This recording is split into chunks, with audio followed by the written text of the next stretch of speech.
So there you have it. That is our out-of-town scoreboard. No other games this afternoon because, hey, Tommy, it's Super Bowl Sunday. The NBA is not going up against the Super Bowl. They got to get all the games in early. Got to get these out of the way. Now the team is going to fly back, right? Are they going to get back here? Okay, so they're going to get back here probably maybe end of first quarter, right? Does that seem about right? Are you talking about getting back and touching down in Miami, or getting to their couch or whatever device they'd like to be in the ballpark area of when they can sit down and enjoy the game? I'm talking about touching down. They probably touching down, they'll get down. Right? Oh, yeah.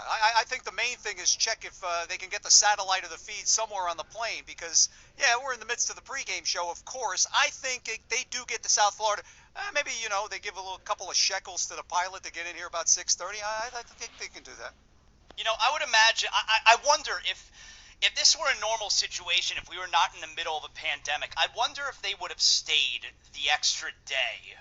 Like Toronto a few years ago? Yeah, stay because you don't want to miss any of the Super Bowl. It's a good team bonding experience, but because of all the strict protocols and because, hey, you don't want to spend any more time out on the road than you have to because of everything going on, where it's like, all right, if we got to miss a quarter of the game, we got to miss a quarter of the game. We got to fly right back. I'll bet otherwise they would have stayed, Well, you know what I think? When you go back to what happened in 2013, they had a game the following night in the building against Charlotte. So they had to think about getting back then. So they left, I guess, what was it, about 11:30 or 11 o'clock? They were the last plane to get out of Canada and find themselves getting back to Miami whenever they got back here. So I think they could have faced a huge fine back then. But I'm with you because they have the open day. But then you're always thinking, Zaz, it's ice and snowing up there supposedly in the New York area. So you're taking an awful chance. If you can't get out of there today, what happens after that? And then you're risking another fine. So I think to err on the side of caution, it's the best thing to get out of there tonight to try to get back here even though you have the day off. But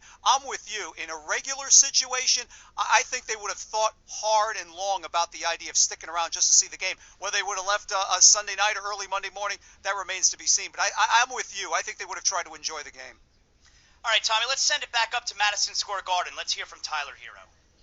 How reminiscent was that of last season and what worked for you guys, and how important is it to have that sort of balance going forward as you guys try to get this thing going the right way again?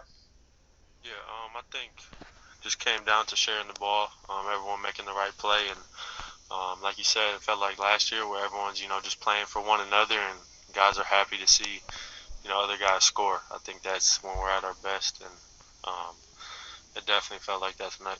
You guys have used that phrase a lot the last few days, playing for one another. Where was that most obvious to you today? Just everywhere, throughout the game. Just uplifting guys if they make mistakes, on both ends of the floor, and then just covering for each other on defense, and just making each other better on both ends of the floor. I think, like you said, today we played really well together and really made each other better. Thanks, Tyler. Up next we have Ira Winderman. Tyler, can you take us down to that last three-point shot that you hit that sort of put it away? I mean, you just sort of feel that was the moment, the time to pull the trigger, or sort of the way you play was it just another moment? I think just another moment. The ball came to me. I was in the right spot at the right time, and Bam made the extra pass, and I was able to knock it down. But I think just another moment. Just your overall play, you very much play like a spark, an offensive spark to this team when needed. We saw that early in today's game and even late to a degree. I know a lot of people, when they get put in a six-man role, it's got to start, want to start. That's what players do. How are you adjusting to this? And do you see this as where you can understand why you're so valued in that role on this team? Thank you. Yeah, I just want to be able to do whatever helps the team.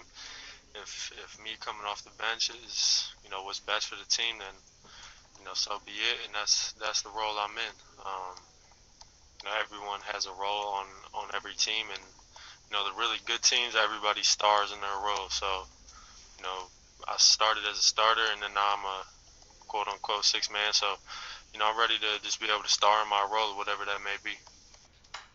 So that's Tyler Hero moments ago, his post-game media session as he came off the bench, hit a shot late in the game, which would ice things up for Miami, and they get the win 109-103 at the New York Knicks. And the home and home will continue on Tuesday night at American Airlines Arena. And Tommy, both of us here, we want to wish our pal Mike Inglis a great week, as he has a very momentous occasion for the Inglis family. His daughter is getting married next weekend, so he'll be away for the next few games, and he'll rejoin us in the middle of the road trip.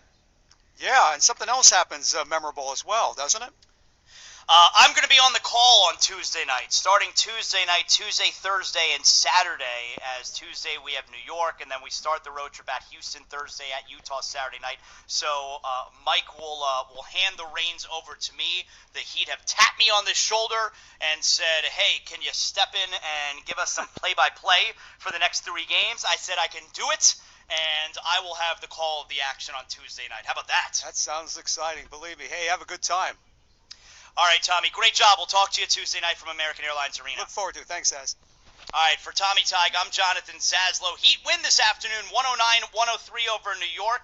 And on Tuesday night, we will get it going live from American Airlines Arena at 7:30. It's the Heat and New York. Myself and Ruth Riley Hunter will have the call of all your action beginning at 7:30.